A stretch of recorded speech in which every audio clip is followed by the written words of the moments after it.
শহরের অব্যবস্থাপনার নমুনাটা দেখেন। এই ট্রাকগুলা কয়টায় শহরে ঢোকার কথা, এখন বেলা 3:30 বাজে।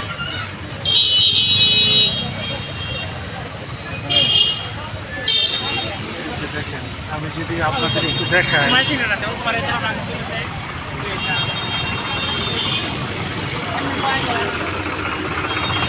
আপনারা যে এই টাইমে যে এখানে ঢুকছেন, এই টাইমে যে আপনারা এখানে ঢুকছেন, এরকম কোনো পারমিশন আছে? আপনারা যে মানে এই ব্যস্ত সময় শহরের ভিতরে ঢুকছেন, কোনো পারমিশন আছে? তা আপনার গাড়ি লেগে জ্যাম লাগছে না, এদিক থেকে পুরো রাস্তা। তা আপনারা এই টাইম, আপনারা তো রাত্রে 10টা থেকে নিয়ে সকাল 8টা পর্যন্ত ভিতরে ঢোকার কথা। আমি গাড়ি লেগে যাম না, আপনার এটা ঢোকাটা কি বৈধ হয়েছে? এটা জানেন আপনি?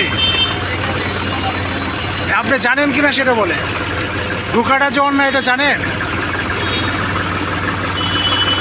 এই হলো আমাদের বাংলাদেশের অবস্থা।